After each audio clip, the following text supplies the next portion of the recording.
Magandang araw po sa lahat. Ayon sa direktiba ng ating Pangulong Ferdinand Bongbong Marcos Jr. at sa naging pag-uusap namin ni Secretary Giovanni Lopez, nais kong linawin ang ilang katanungan tungkol sa paggamit ng e-bikes o e-trikes at iba pang LEVs sa ating mga kalsada. Marami pong lumalabas na impormasyon online, kaya mahalaga na malinaw natin maipaliwanag kung ano ang pinapayagan, ano ang bawal, at ano ang umiiral na batas na sinusunod ng LTO.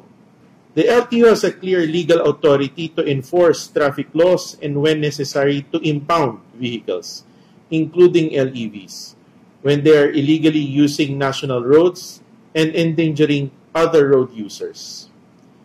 Ang Electric Vehicle Industry Development Act o EVIDA at ang IRR nito ay hindi nag-aalis ng kapangyarihan ng LTO.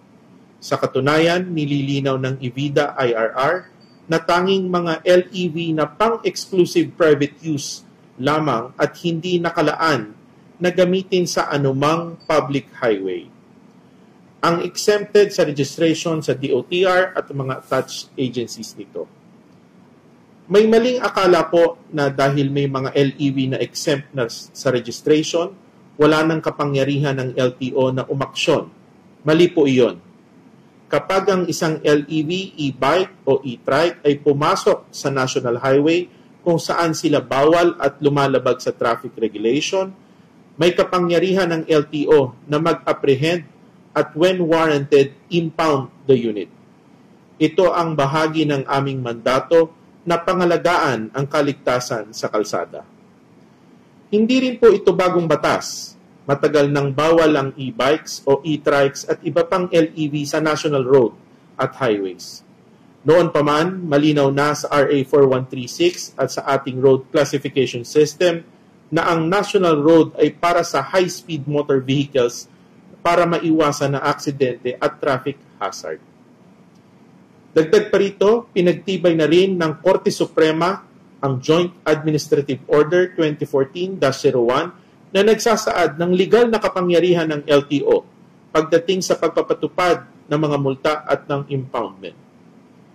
Ang ginagawa po natin ngayon ay reinforcement ng matagal nang umiiral na patakaran, hindi paglikha ng panibagong pagbabawal.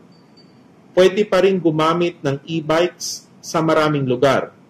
Ang pinagbabawal lang ay ang pagbiyahe sa national road, hindi ang paggamit ng e-bike.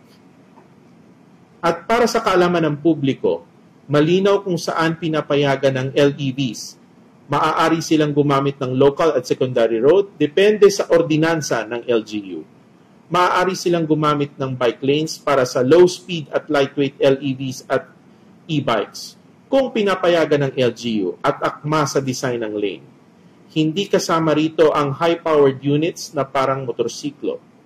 Maaari silang gamitin sa loob ng subdivision, private roads at private compound. Bawal bumiyahe ang LEV sa national highway. Pero pwede silang tumawid bilang bahagi ng normal traffic flow. Ang pinagbabawal ay ang pag-cruise o pagbiyahe mismo sa highway, hindi ang pagtawid sa tamang tawiran.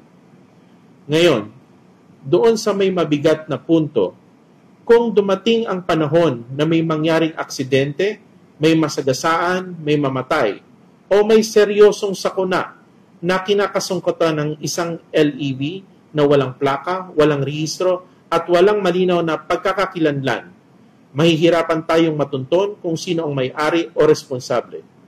Trabaho ng mambabatas ang magbalangkas ng mas malinaw at mas modernong batas para sa LEVs upang lubusang maprotektahan ang bawat Pilipino. Kung sa tingin nila kulang ang batas, may kapangyarihan silang ayusin ito sa Kongreso. Ang aming panawagan, sana wag na nating hintayin na may malalang trahedya muna bago kumilos.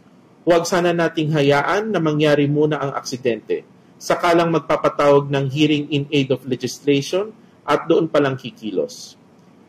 Habang wala pang bagong batas, tungkulin ng LTO ipatupad ang umiiral na batas upang masigurong ligtas ang lahat. Maglalabas kami ng guidelines at information campaign para maliwanag kung saan pwede at bawal ang LEVs. At bilang tugon sa mga hinaing ng publiko, nais ko pong linawin, narinig ng ating Pangulong Bongbong Marcos at ni Secretary Giovanni Lopez ang inyong concern. Kaya pansamantalang walang impounding operation habang nagpapatupad muna kami ng malawakang information drive upang bigyan ng sapat na panahon ang lahat na maunawaan at makasunod sa umiiral na regulasyon. Simula December 1, 2025, magiging visible ang ating LTO enforcers and personnel sa mga kalsada para isulong ang information drive at ipaliwanag sa publiko ang tamang paggamit ng LEVs. Pagdating sa January 2, 2026, magsisimula na ang strict enforcement at wala ng extension. Kasama rito ang apprehension para sa mga lalabag sa pagbabawal sa National Highway. Sa huli, iisa lang ang layunin ng LTO, hindi upang pahirapan ng publiko, kundi upang matiyak na ang ating mga kalsada ay ligtas, maayos at may malinaw na pananagutan ng bawat gumagamit nito.